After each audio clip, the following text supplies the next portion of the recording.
Yeah, my name's William and I'm the CEO of China Key. So today I'm going to be recapping on probably some of the things you've learned today. I'm going to be talking about why Australia is such a great opportunity to start your China strategy. And I'm going to be presenting some very actionable next steps that you guys can take away from this conference. So, China. Big country, big population, big economy, and a very, very big opportunity. But of course, you guys probably already know that. That's why you're here today. But here's the thing, China might be a bit out of reach for some people. Some companies might not have the capacity or the resources to go into China right now. As some of the speakers have said today, it does take quite a bit of work, a lot of paperwork, and it could be a complex process. Or maybe China is on the to-do list. Maybe it's a year down the track, maybe it's 2 years down the track, maybe it's in your 5-year plan. But the thing is, China is not going to wait. You need to get started right now. And what better way to get started than right here in Australia? So there's 700,000 Chinese living in Australia, 700,000 Chinese tourists visiting every year, spending twice as much and staying twice as long as the next biggest group, 170,000 Chinese international students enrolled in Australia, and out of all of that, 600,000 Chinese social media users. But why should you care? I mean, even at 700%, that is less than 5% of the population.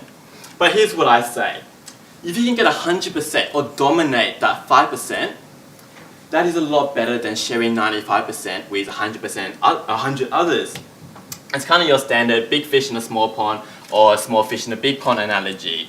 So I've actually got clients now who have totally forgotten about the local market and focus purely on Chinese customers because the margins are higher, there's less competition, and it just kind of makes more business sense. Now, of course, I'm not suggesting to all of you guys here to abandon Australia, but what I'm trying to say is that the Chinese market here is definitely not one you should ignore. And Australia provides a great opportunity for you guys to test the waters, see what Chinese people think about your product or service. Of course, the disclaimer here is what the Chinese people like or don't like here might not translate 100% into China. Again, as some of the speakers have mentioned, China is not a one-size-fits-all strategy. But having said that, I think what the Chinese people like or don't like here more often than not gives you a very good indication.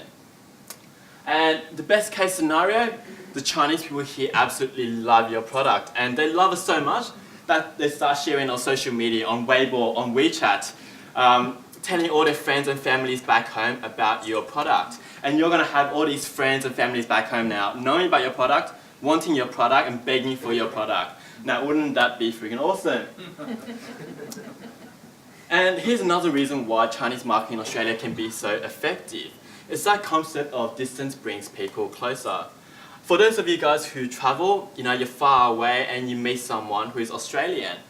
Now, all of a sudden, out of a country of more than 20 million people, that Australian person you meet is almost like your neighbor, your best friend. You just get that connection. Well, the Chinese people in Australia, they feel exactly the same way. Whether they're living here, they're studying here, or they're traveling to Australia. They're all Chinese, they're all living in a foreign country. They're going to stick together a lot more and listen to each other a lot more. And if we combine that with the fact that, as someone mentioned again, Chinese people are a lot more influenced by social media than some other nations. 45% of shoppers say they look to social media to make purchase decisions. So if you combine that with the fact that they follow each other a lot closely overseas, you're going to have a very lucrative market ready to be influenced.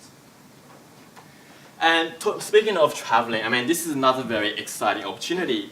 As some of you guys can, the graph kind of does the talking itself. Back in 2000, we're getting a measly 100,000 Chinese tourists every year.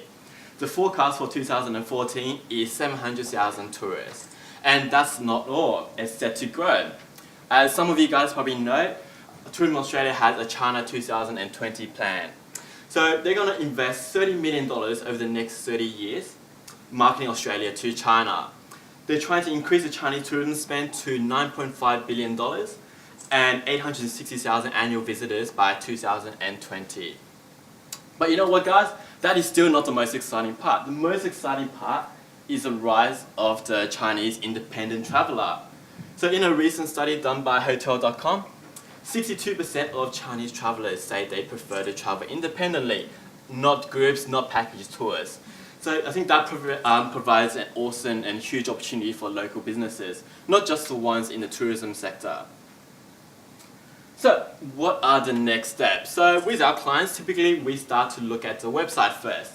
Then we establish a social media presence. Once you have the website and the social media, it's time to promote the heck out of the website and social media. So website first. It's not necessary to translate your whole website into Chinese, but of course if you have the resources and the money, definitely do it, it's worthwhile. But what you definitely do need is a very simple Chinese landing page. So on that landing page, you need to tell what your business is, what your unique selling points are, what makes you different. Tell a nice story about your business, the history. Chinese people absolutely love a good story. Having Chinese testimonials helps a lot. And having, of course, call to action. What do you want those people to do on that landing page? So very standard landing page elements. First of all, testimonials. As many people have mentioned today, there's kind of a trust issue. Trust is very important in China, and social proof is so important. So by having testimonials, especially from Chinese users, it's gonna just do a lot of good for your business. Here's an example of a landing page we've done for a company called Zuko, who one of the services they offer is for international student internships. Anyway, right at the top, you can see that we have a brief intro to the company. Each tab talks a little bit about the unique selling points, benefits. In the middle page, we have the testimonials. Unfortunately for this one, we don't actually have the photos of the users, which is a shame. But they're still from Chinese users, so it still works. And of course, right at the bottom, you have the call to action, what you want those people to do on this page. And in this case, we want people to register their interest for the internship program. So once you've done your website, next part is social media. So that's already been covered today, and it's pretty self-explanatory. If your company has a Facebook account, have a Twitter account, you need to have a Weibo account right now. So after you've got a Weibo account, so what we traditionally do with clients is we look around social media and see what Chinese people are already saying about your brand. So one of our clients, the Sydney Kings basketball team, we did a bit of digging around and we found out there's actually a lot of Chinese Sydney Kings fans right here in Sydney. So go Sydney Kings, my city, my team, come on Sydney Kings. So very, very passionate fans, perfect people to recruit on as brand ambassadors.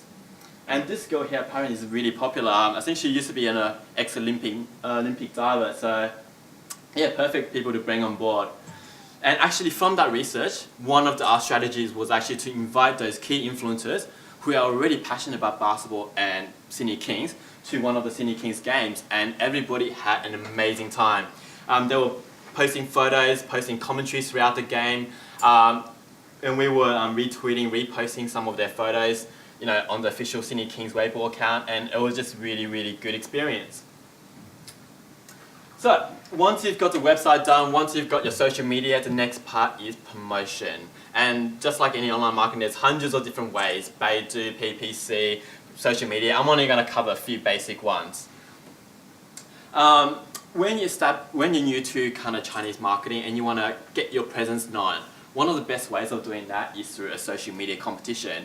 We've all seen those win iPad, win iPhones, but you know what? It actually still works really well, especially on Weibo. So I'll show you an example from a Weibo account in Sydney called Sydney Today. So they gave away an iPad and also an iPhone for following us and sharing this post with your Weibo account. For this one, they got 13,445 shares. So I reckon it probably costs about $1,000 to get the iPad and iPhone, and that's pretty good return on investment. We also done something similar for Zukao. So after the launch of the iPhone 5S, there was a lot of buzz around Chinese social media, especially around the gold iPhone. There's actually a funny story behind that. You can probably ask me later. Anyway, we gave away an iPhone 5S in gold, and that post reached 400,000 users according to analytics in Australia and gained 1,800 followers. So here's another little tip that you guys might not be aware of. If you're marketing to the local market, you can actually run Chinese ads on your traditional marketing paid search platforms. So Facebook ads, Google ads. If you look at Facebook ads, there's actually 220,000 people in Australia that's using the Chinese version of Facebook. So we actually done a bit of a test. So we ran a fully Chinese ad and a fully English ad targeting those Chinese users on Facebook in Australia.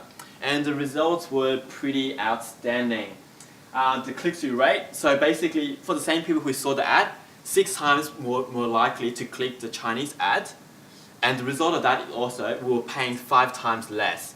So we were paying 6 cents per click for the Chinese ads and 31 cents per click for the English ads. So if you're looking at thousands of dollars of budget, that's going to make a huge difference. And finally, I'm going to end on a few notes about translation. You know, we all absolutely love Chinglish. We all have a good laugh at it. But, you know, the thing is that Chinese people feel exactly the same way about our poorly translated Chinese. So if you get your Chinese translation wrong, it can be a bit embarrassing. So you don't really want to get that wrong. And so just a few notes about translation. There's many different levels of translation. First of all, you have your machine translation, your Google Translate. Basically, just stay away from it, don't do it. It's going to do you more harm than good. Then the next level is basic translation. So that is great for getting information across. You know, your products and services, what your company does maybe, where you're located. But what I do recommend is having a professional to do advanced translation. That those professionals can understand the meaning of your text and then recompose the meaning into Chinese. So essentially capture the original essence of the content. It sounds really poetic. So, just to recap, get your Chinese landing page done, set up a Weibo account, your social media presence, a WeChat account as well, official WeChat account. Have a look at what Chinese people are already saying about your brand and see how that can influence your strategy. And finally, go out and promote your website and social media presence. So get started and good luck, and that's all from me. So I'd love it for you guys to connect with me on LinkedIn or like our Facebook page. And don't think we have time for questions, but I hope you guys enjoy that.